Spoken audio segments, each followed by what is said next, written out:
Cleveland Clinic, Florida provides individualized treatment plans for excellent outcomes of health problems ranging from the most common to the most complex, even in cases considered untreatable by others. Cleveland Clinic, Florida. Every life deserves world-class care. All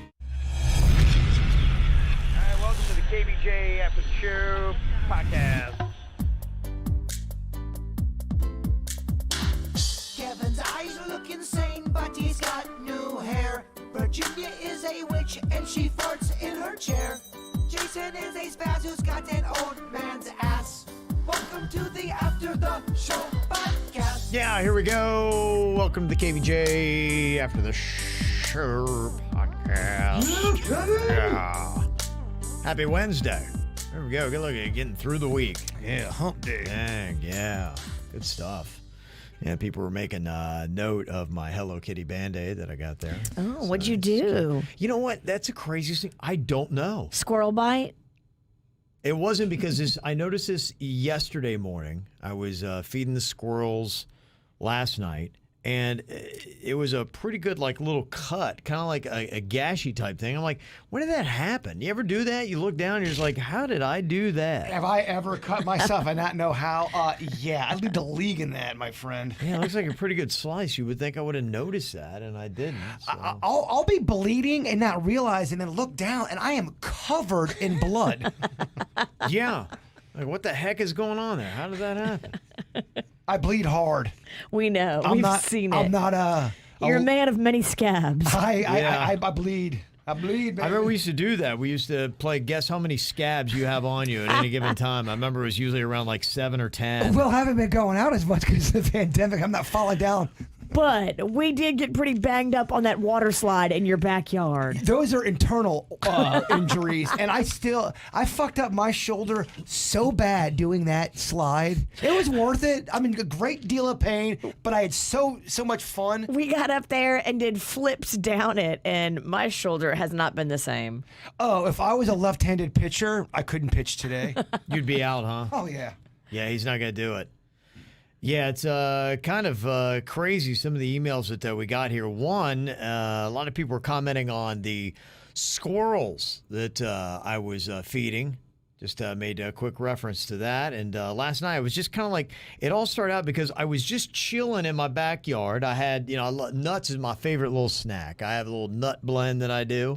Nut blend. It's a nut blend. I've got it perfected. I know exactly. It's several different kinds of nuts all wrapped up into one tasty bowl, which I can show you right there. If you're watching KVJ TV, you can see that nice little mix. Kevin got them bitch-ass health nuts. There's no salt. Good. Just know there ain't a salt flake in them nuts. There ain't a chocolate chip anywhere near that house. No. You got some cranberries in there for a little sweet. But yeah, I love cashews. You got your almonds are in there. We eat nuts differently. Yeah, we do. So I've just got that, and I'm sitting out back. Weather's beautiful. And I don't know if you can notice, but I kind of I felt like I was being watched. I'm sitting there. I don't know if you can see on top of the other thing, there is somebody that is just kind of eagerly looking at me. And I noticed there's a squirrel that is eyeballing me. I'm like, look at that little thing. I'm like, can he sniff my nuts? And you can feel them Yes. looking at you because it's an energy. It's a tude. Yeah, I felt the presence. And so as I'm just kind of sitting there, I'm like, okay, well, I'll just kind of lay still if you're watching KVJ TV. And the squirrel came up, and then I'm sitting right there, and the nuts are laying right to the side of me, touching my leg, and he's just coming up, eating right out of my nut bowl. Yeah, they'll walk up to you. It was at a point at my old place. If I was carrying a pizza, I'd look behind me, and there was a squirrel trail behind me. Yeah. We used to have one of those squirrels, too, where I lived. His name was Frank. Okay. And me and Magnolia, we would feed him peanuts on the patio when I lived in Riviera Beach. And one day we went downstairs and the parking garage guy told us that Frank had been hit by a car. Oh, jeez. Because Virginia. Frank had become unafraid. Frank, because we fed him and made him not scared of people and cars and anything, Frank just started living life like nothing could hurt him. I mean, squirrels are going to die, afraid or not. Yeah, and it's They also run into traffic. it's not a podcast unless Virginia's depressing as fuck. So Right. I mean, I can't have Frank die in vain. we should re-release. I don't know if that because this is in my backyard. I don't know that would have anything to do with it. Suits, our sweet suits dressed up as a squirrel. We did a song right when the pandemic hit called "Squirrels Are Assholes," and people were more concerned about the pandemic. I don't think people gave Suits the attention it deserved. But he's full on in the squirrel outfit. We're gonna re-release it. Because this squirrel doesn't seem like an asshole. Now, I don't know about his friends because he did have one that was starting to get closer, and then one I saw that was hanging out in a tree. So I'm like, that's why I was like, okay, this is a beautiful moment with nature, but am I inviting a lot of trouble that I'm not ready for? Oh yeah, brother, I've lived this story. So I don't know where we are, but I think I might try it again just to see where this thing goes. Just take the nuts out there and see if they show up again. You're That hooked. that one squirrel looks sweet. Remind me of Frank. That's Yeah. how they get you. Somebody texted and said, years ago, my grandfather had a squirrel that would jump off the roof and climb into his front pocket and ride around with him all day when he did yard work. Dang. I'm not denying at all squirrels. They are very cute. I just have had some personal experiences with them when they've been assholes. They turn on you. They do, and they also do this weird 1980s construction worker thing with their dick. Where they just kind of. Yeah, I don't know why. You got different kind of squirrels. These seem peaceful. This guy didn't show me his dick. He wasn't mean. He was a very nice squirrel. We have them. I had those Village Boulevard squirrels. They're a different animal. Kevin lives off a village too. Like right off of Sheridan. There's the I don't live there anymore, so it doesn't really fucking matter. I lived You're off. that Shenandoah squirrels. That's where I lived off. Sharondona. Try again. I don't It's know. right next to Pomegranate Boulevard. I don't know the fucking street. Sharondona, something like that. I don't live there no more. Don't matter. Yeah, I think your squirrels just were angrier. They were different. Jason had different squirrels than Kevin. That squirrel right there reminded me of Frank. He was so sweet, peaceful. He looked at you and he trusted you. Yeah. We'll see. Let's just see how this develops. I'm just kind of curious where it's going to go because I kept having this vision of this thing just all of a sudden leaping up and latching onto my face. And Oh my gosh, please have a camera rolling when that happens. that's why I kind of rolled it because I just wanted to see what happened. I'm like, okay, if this squirrel attacks me, I at least want to get footage of this. We can finally go viral on TikTok. Yeah, and all he did was just, nibble my nuts. Which that's not going to get you a viral video, but No. yeah, if he would have attacked my face, I might have done all right. The squirrel that we filmed eating ice cream, I don't want to brag, but it got 1,800 views on YouTube. Damn. Okay. Denise had sent this email, said, be careful of the squirrels. They love nuts, obviously. The problem is your motor wiring, it's coated in a peanut oil substance. That being said, I did the same thing. I fed the squirrels all the time. It was cold out. They nested in my $60,000 Jeep and ate the wiring. Oh. $1,400 in damages. Yeah, the only thing is, the cars are out front, and they're already around. These squirrels I've always seen them. They're always running around the back wall, and I think the neighbors might leave nuts out for them in their yard, and maybe that's the reason Okay. why That's they what- were coming that's- up. Yeah, They've developed a keen sense of when nuts are around. I think they're just trying to feel me out, and they're like going, okay, this guy seems kind of cool, and he loves nuts, so let's go. Yeah, my neighbor would do that. He would put a shit ton of like a nut trail. But I think I found nuts on mine. I'm not saying that he put them on my fence. Somebody did. Yeah, well, I've got to the point we stopped doing. My mother-in-law was leaving food out in the back, and at one point we had rats and crows and coons, and Well, you're I'm leaving like, and food. she kept doing it. I'm like, Kim, you gotta get your mom to stop. I'm like, we have got. It was all the most ratchet animals. It wasn't like peaceful squirrels. Yeah. It was like buzzards. I remember and- I came out when my dad was living with me. I walk out and there's a fucking half a ham sandwich on top of my fence. I'm like, Dad, we're attracting the wrong kind of animals here, Yeah, man. I'm like, so we're not doing that. I'm going to take the nuts out with me, bring them back inside. None of that's going to happen. So, yeah, I just want to see, am I heading for a Disney movie, or is this going to be, like Virginia had said, Saw? Ride it. Ride the pony. I am. You need a little excitement over there. I do, because I'm realizing I'm getting old and boring as shit. Well, here's when it really is fucked. When you start feeding the birds, and then you want to talk about the birds mixed in with your ailments, that's when you know. Oh, yeah. You're telling us about how your losing back it. hurts and how you saw some kind of special bird that nobody's seen Yeah. in the area. And you're real pumped, but you took a blurry as fuck picture. You can't really see it. Yeah. It's good. I'm getting there. That's where you're heading, Ralston. Getting there. Oh, you're right there. Yeah, I'm right there. I'm knocking on the door. Joanna was saying, hey, I heard you talking about the biking route. It was an idea the Mexican Queen had to go rent those bikes that you can get. I love it. Take a little tour. Yeah, just trying to figure out, because to me, it is all about the route. It really is. To make or break. And she said, I know Kevin's not as close to where you live, but my fiance and I, we always love to bike around downtown Stewart. I've been through downtown Stewart. I know it is lovely. We park our car with our bikes in downtown Stewart, then we ride all around the island, which then leads you back into downtown Stewart. The path takes you in all the fancy neighborhoods along the water. We even stop at the Intercoastal, take a dip in the water. It's about a 10 to 12 mile ride, which I know sounds like a lot, but we take stops all along the way. And we finish back in downtown Stewart. We go up to one of the restaurants. We eat and drink. It's a lot of fun. It doesn't cost much money. That is a great idea. That's exactly what we're talking about doing. So thank you for that. Other thing you can do too, it doesn't cost that much money. You can dig a little hole, go to the beach, and make your own little barbecue pit and cook there. Just look at the ocean. Real peaceful, real affordable. I'll shut the fuck up now. I don't hate that. Yeah. That sounds fun. Can you get in trouble for starting a fire on the beach? Only if you burn people. Oh, really? Okay. Yes, I think so you're- you can fire up a barbecue on the beach? My dad would do it all the time. I remember he made me this burger, and it was raw and kind of red, but it was the best burger I've ever had in my life. It was so good. It wasn't about the burger. Maybe it not. was about Randy. I think you're right. I think it was about the Dilf's meat. Damn. The way he did it. That Dilf has always brought the good meat. That Deef. Dilf. Beef. Don't you ever call my dad a Deef again? That Dilf has always brought the meat. Patrick said, just to let you know, fires on the beach are illegal. Well, I mean, I hear you. Just The Dilf don't give a shit We're about talking- you or your This laws. was the 80s, bruh. The Dilf laughs at you. People used to smoke in the car with the kids with the windows rolled up. That's Yeah, we were true. smoking in the car. We had fires on the beach. Yeah, Serving our kids raw meat. exactly. That story's kind of fucked Oh, up. those were the days. Those were the days. Didn't your dad also feed gators fried chicken like right near you? Well, let's not. I don't want to make this a pile Your on. dad is kind of like the low budget croc hunter. I'm kind of impressed with the Dilf.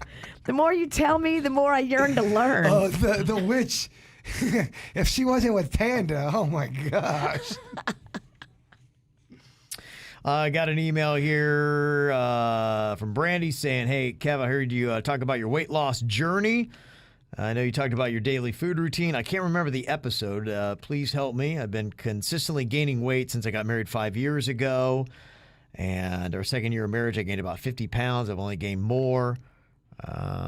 And I am now 100 pounds from when I met my husband. I love me any less, but it is affecting my sex life, self-esteem, health, all that stuff. So. Yeah. You know what the thing is when you keep on saying, "Oh my gosh, I can't believe how bad this is. I can't believe how much weight I gained."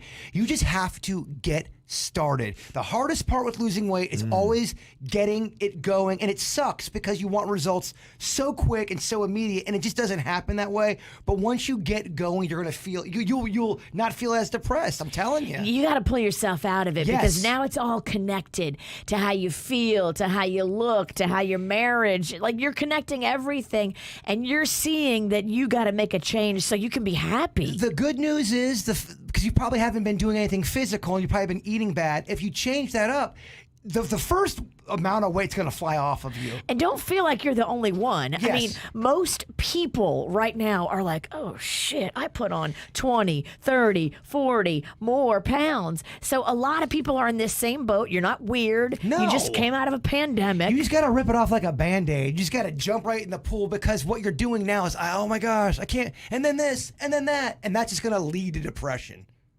What I would say, Kevin, please tell me what I can do to eat better with minimal workouts, as I don't have much time. I know losing weight is 80% food, so I could at least have a healthier lifestyle with food. It would change my life and hopefully Drop the pounds. Yeah, I'll just briefly, real fast, tell you what I do, and maybe some of it will work for you. I think everybody's schedules and bodies are different, so it's whatever you can feel that works for you. I hit the sweet spot. I do the Ideal Nutrition Now keto menu, so I stick with that. It's delivered to the door. I do the squeeze juice to get some extra vitamins. Make sure you're sleeping. Do whatever you can to try to sleep better. Amen. Work on that. My workouts themselves, nothing very impressive, and there's not any kind of pressure there. If I've got time to do a few pull-ups here and there and some push-ups, those are basic things. Honestly, you can do air squats, which is just moving up and down. You can do it with one leg. You can do it with two. Push-ups, some crunches, things like that are easy enough to do. And you got to figure out your diet. Your diet really is it. Like you'd said, 80% of it is that. So my meals are about 500 calories each. So there's at least 4 days out of the week where I do calorie restriction, where I only do 2 meals. I'll do one of the juices. And then there's other days and I start to feel it. Like yesterday, I was dragging a little bit. I'm just I just kind of felt empty. And I'm like, I need some more calories. That's why I had a little nut party with the squirrel out back. And you know what? I ate some nuts. And he filled your belly and your soul. I did, yeah. You made a friend. I do. I feel immediately better. I'm like, okay, I feel good. I feel whole. So today, I will only have the 2 meals. And then I do try to save about 14 hours. I try to do that intermittent fasting between my last meal of the day and then the next meal the next day. And that usually means not eating breakfast so early. I'll eat at 10 or 11 a.m., somewhere around there. So that's what I've done. That worked for me. I got on the scale yesterday. I was 157.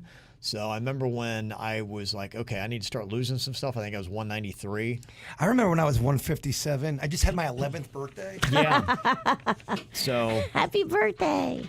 that was it. So maybe you can find something out of that works for you. Those juice cleanses really do work as far as kick-starting your whole eating better plan. So at the end of a juice cleanse, I tell myself, okay, you can only have salads and low-fat protein, and it really does mindset you. I just say just start and get started more for your mental health. Yeah, it does something when you're actually doing something. That first week can be a big change for you. Don't even worry about being good. I used to have the routine with the gym. There were many times where I would go into the gym and I'd walk right back out because I wasn't feeling it. There are just days you don't. But I stayed in that routine. If you don't break that routine, that's what I'm saying. Even if you drop and do 2 or 3 push-ups, you're like, okay, that takes you 5 seconds, 10 seconds to do that. And you're like, okay, I did something today. Is it bad this conversation makes me want to fuck up some food? You're going the other way, Pennington. How about yearning for a calzone? Mm-hmm. Sean had said those Goli apple cider vinegar gummies are awesome, Kevin, for energy. I take those and it makes me feel great. The Mexican Queen's doing those, and I'd actually asked her the other day, I'm like, are those effective? She's like, no, I don't know. She's still taking them. There's a lot of stuff you can take that doesn't seem to be that radically impressive. If you're taking it and you can't tell if it's making any difference whatsoever, it's hard to keep paying for stuff like that. Right. That's why what's cheap is working on your schedule to get good sleep. Because if you're not getting the sleep, it doesn't matter what else you're doing. You're still your hormones are going to be jacked up. Well, who do we believe, the Queen or Sean from the chat room?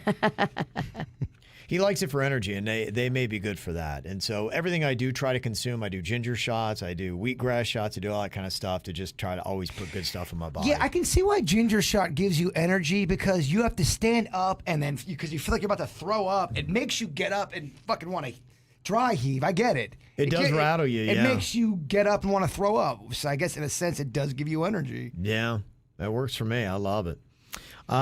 This is from Sarah. We were talking about, would you rather permanently work from home or have a $30,000 pay raise? And it was kind of interesting, people that did defend it, because what I was surprised for is 64% of people said that they would take working from home permanently over a $30,000 pay raise. And the people that did justify it, they had said by the time you talk about childcare, gas, wear and tear on the car, time you spend in the car commuting. Sarah had said, yeah, I would take a greater than $30K pay cut to be able to work from home exclusively. To commute to Miami Gardens is wildly stressful. Gas is on the rise. I got to pay tolls on the turnpike to and from the office Monday through Friday. I can do all my work from anywhere that has Wi-Fi, and I wouldn't have to spend time getting ready to be presentable in the office, not to mention not having to deal with office politics and BS. I've never been happier working from home when our offices were closed for 2 months during the lockdown. Yeah, I mean, it's going to be different for everyone's situation. Like Virginia said yesterday, we all live pretty close to work. We all like each other. Right. We set our schedule, sort of. We're lucky because most people don't like their coworkers.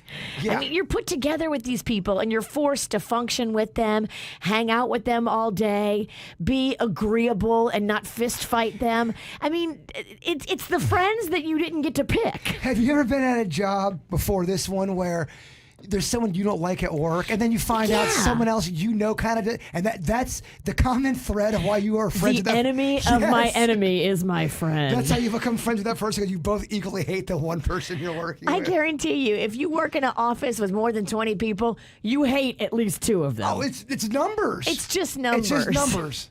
Luckily, we're kind of in our own little box over here, and a few people do mess with us, but not too many. If you have 20 random people in any situation, there's a good chance at least one person's going to rub you the wrong way.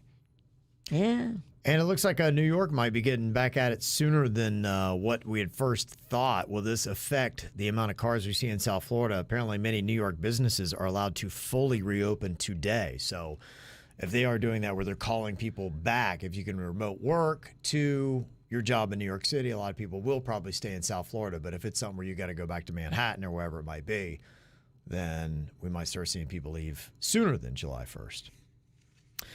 Well, yesterday on the show, had a really good time talking to Maggie about her great-grandmother that had survived the Titanic. She was in 3rd class, but somebody worked on the ship and said, hey, if you climb through this ventilation, it'll get you to the top deck and you can get on one of those boats to get out of here. And she did. She was on the last boat before the Titanic sank. So she just made it out. Crazy story. It is a wild story. I did a deep dive into her great-grandmother. Great-grandmother.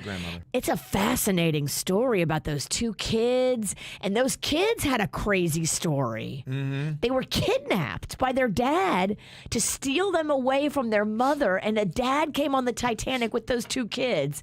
Whoa. And then the kids lived, and the dad died. That's right. Yeah, she was talking about that yesterday. So the dad was kind of a villain then? The dad was kind of a villain then. Whoa. Or, I don't know. Well, we don't know the story. He claimed he was saving the kids from their bad mother. Okay. And then those 2 kids ended up going back to their mother, but you don't know if she was bad or not, I wonder. know?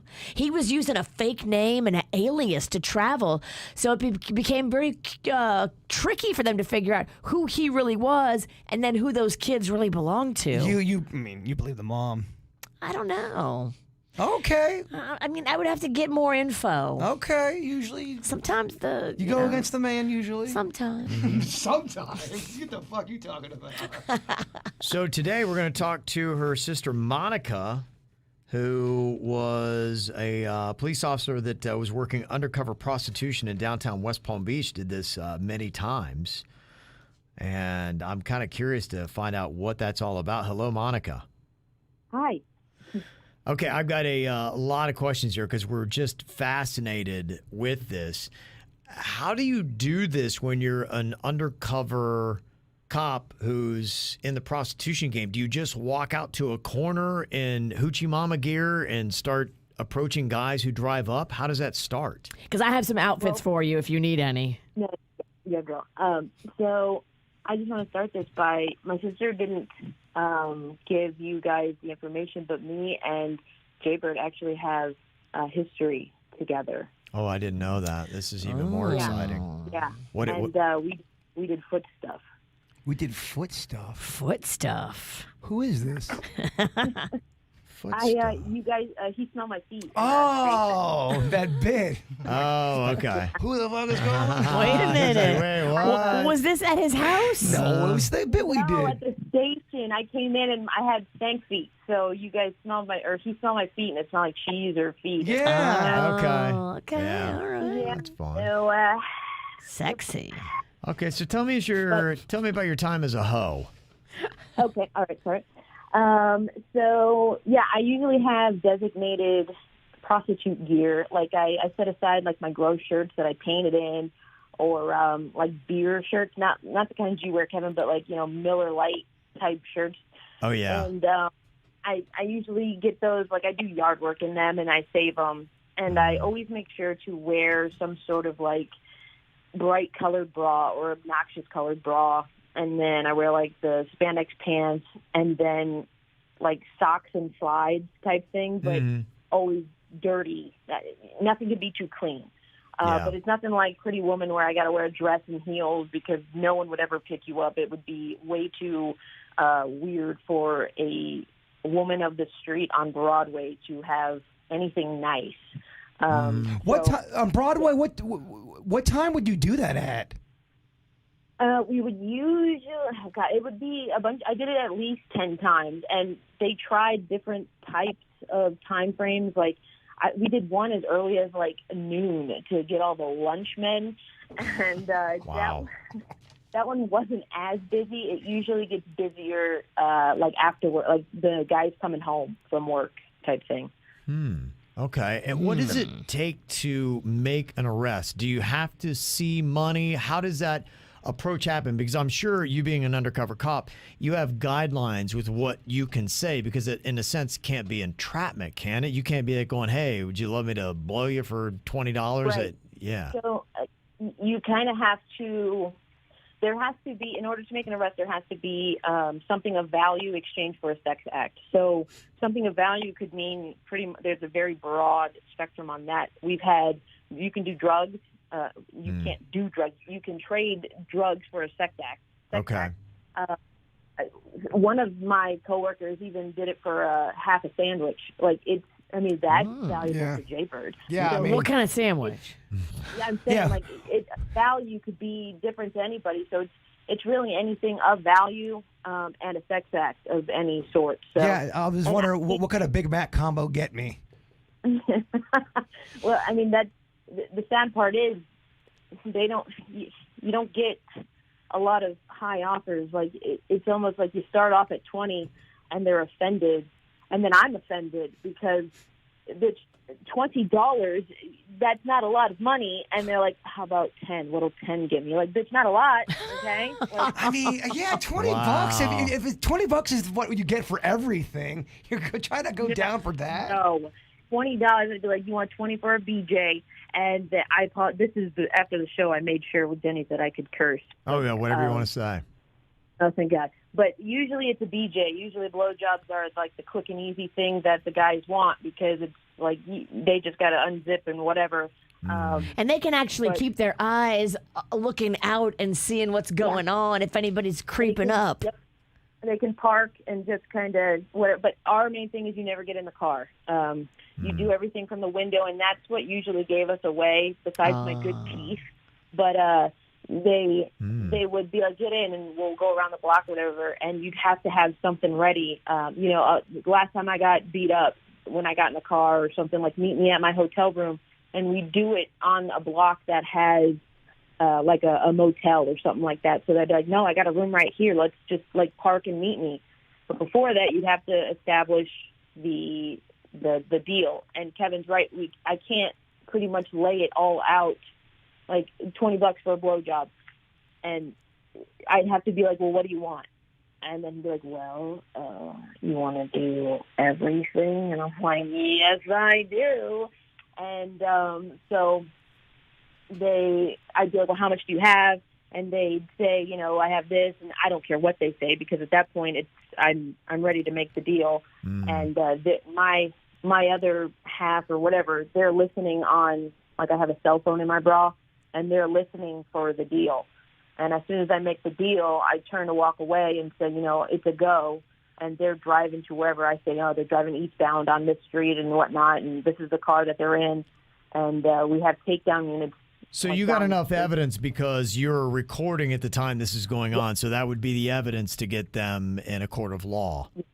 We have video and audio being recorded, and we can only walk so far for the video to like see us and whatnot. And yeah, I've gone to court over one of these because I guess a guy was on probation or he was a sex offender. Yeah. And going to court of what I said, and they had to play the audio of what of the transaction. Right. And I begged them, please, God, please do not play this in front of me, in front of a jury. And I'll have to look at me in my face and watch what I say to this guy in a court of law, this judge, and things. So they played it when I left the room. Oh, I would love it. I'd want them to play it in front of me.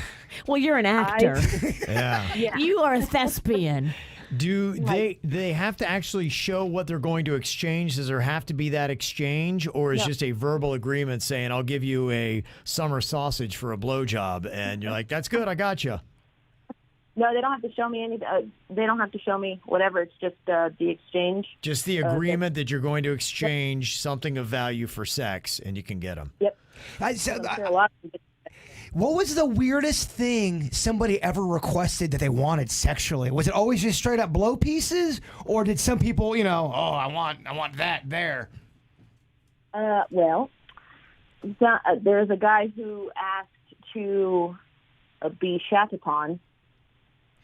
To be shat upon? Shat upon. Yeah, And how much does that cost? What a good dirty scatting. What is that? Is that run you $50? What is that? I have no idea but it was shocking. He wanted to be shit on his chest and rub it in or something. I think it's the Cleveland Steamer, I think. But he thinks I'm a prostitute on Broadway. Prostitute shit on your chest? That's unbelievable. I know. I've heard that some people have that fetish. I'm like, that's just where I'm like, I am so disconnected from some people on this planet that I can't even imagine that would be something, first of all, that you would ever think of it, that you would actually give something of value for that. Well, I grew up in Lake Park, and where my house was at, it was really close to Broadway. I mean, you could get to Broadway within walking distance within about 10 minutes. And we would always see prostitutes going down there. And to her point, noon, 1 o'clock, you'd be going to the Smorgasbord to eat with the family. And there would be prostitutes working, asking. And then you would see them walk up to their pimp. I mean, it was all out in the open. So you can go get one roast beef or another roast beef. Yes. Smorgasbord had better roast beef. Wow. That's crazy. It's anybody, and that's just sad. And I always thought someone would roll up and I would know them, because it's really anybody. It's not just gross old men. It's younger guys. It's like, I know one of my coworkers, a guy rolled up with his kid sleeping in the back seat. So that's anybody. Twisted. Was it a certain? I guess a person as far as how much money they make, or would you see anywhere from a really poor guy to somebody that might be a billionaire on Beach? Oh yeah, no, you'd see beers, even bikes. People on bikes would what's the word? Profit? They would come up and ask you, on a bike. So there's people with no car. It is. Where are we supposed to give you a BJ? On your bike? It is tough to shit on a guy's chest on a bike. On a bike? Wow. I got to balance and poop on you. Oh, that's tough. And by the way, if you were wondering, the Cleveland Steamer is when one person craps on another person's chest and then sits down and rocks back and forth like a steamroller. Oh, so I was wrong and I apologize. It's not just the shatting. You got to then roll back and forth on it and do the steamroller action. It makes sense steamroller now. part. That's the Cleveland Steamer, yeah. You hear these terms, you never know. Yeah, so there's a lot more to the Cleveland Steamer. I'm embarrassed. I'm sorry. That one. Yeah. Well, I'm curious here, Monica, when it comes to doing undercover prostitution, is it different than just walking the streets from finding the high-end prostitutes? Because I know that's something else that it almost seems like, is anybody ever busting the high-priced madam, somebody that might be making thousands of dollars to go out and bang a dude that's from Palm Beach on a night? Well, I know with our department, it was the only reason that we did these things is because people complained. So you get to the mayor or the whoever saying, "Oh, there's a lot of prostitutes out on the street. We don't want to live in a city with a bunch of prostitutes," and so we would have to go show that we were doing something about it. No one's complaining about the escorts. So, I mean, as long as they're of age and no one's complaining or reporting it, then we're not privy to it. And none the wiser. Now, you might see some of the same characters over and over again. And Wooden Stash Dave in the chat room said, I used to work at the Port of Palm Beach and Riviera, and we would have names for all the hookers like Skaggy Maggie and Lucy Lucy. Did you have, because I know when you work in an office, you'll have nicknames for different coworkers. We have Skaggy Maggie and we have Lucy Lucy. Yeah, did you have like little nicknames for people that you would typically see when you were out there? No, but I know that at one corner we tried a new corner, and I guess it was another girl's corner, and I had no idea. But I remember being on the corner, and I guess it would help to be familiar with these people. But I just hear screaming and yelling, and I look around and I look down the street, and there's this woman screaming at me. But you better get off my motherfucking corner! Oh, wow. Yeah. Wow. I could see that. Reach into her plastic bag, and she's getting closer to me. And I was like, well, this is it. This is the day I die. And she pulls out like a Hennessy bottle, honest to God, a full Hennessy bottle, and she raises it above her head and starts chasing me down the street. I'm like, guys, hello, I need help. Whoa. Stop the operation and whatnot, but that was scary as shit. Oh, I bet. Yeah. I'm not gonna lie. I'm probably gonna go with Lucy, other than Skaggy Maggie. I'm going with her. Yeah. And Megan had made a comment about, the hookers that you'll see at the Hard Rock at the bar area. And that's the ones that it seems like really you're probably not getting the complaints. And those are the ones where if you can, I guess, draw that kind of money, does that kind of go unchecked in the world of prostitution, Monica? Yeah, that's totally. If it's not being complained against, like people don't want to. They don't care. The city. No, nobody cares about that shit. No. Interesting. It's all about stuff. the whatever the city looks like and the complaints. You got to do the whatever. And my name really isn't Monica. It's just whenever they'd ask me for my name, and I start saying my real name like an idiot every time. So I do that too. I'd have to hurry up and change it at the end, and so I'd be like, Monica, holy shit, please don't give my real name. So. Wow. Well, fascinating stuff. Thank you very much. Both you and your sister have provided a lot of interesting commentary the last couple of days on the ATS. So we Rock appreciate stars. It. Yeah. Uh-huh. It's been great fun. Yeah, I'm a little cooler. But. Okay. Hopefully we get to see you soon. All right. Take care. Thanks. All right. Thank you. That's awesome. Yeah, fascinating stuff. All right, so I love that stuff. You got a great story to tell. We'd love to talk to you. That's what I love more than anything, man. People's real life stories. It's better than anything. You can send us those emails, mail@kvjshow.com, mail@kvjshow.com on why we should interview you. All righty. Do you think you could do it? Do you think you could be a fake prostitute? It'd be tough. I would love to try I it. admire what they do because, man, it's not easy work. Well, you're not really banging somebody. You're just acting like you're doing it. Still would be tough. I'm glad I do what I do. Well, I mean, it'd be really tough because what if during the transaction they figure out you're a cop and they just shoot you? I know. What the hell do you do then? Absolutely. I think you die at that point. That's why I respect cops, soldiers, all that stuff. Damn. Man. They have tough jobs. That's heavy. Yeah. All right. Well, thank you all for tuning in. We'll see you guys later. Cleveland Clinic, Florida provides individualized treatment plans for excellent outcomes of health problems, ranging from the most common to the most complex, even in cases considered untreatable by others. Cleveland Clinic, Florida. Every life deserves world-class care.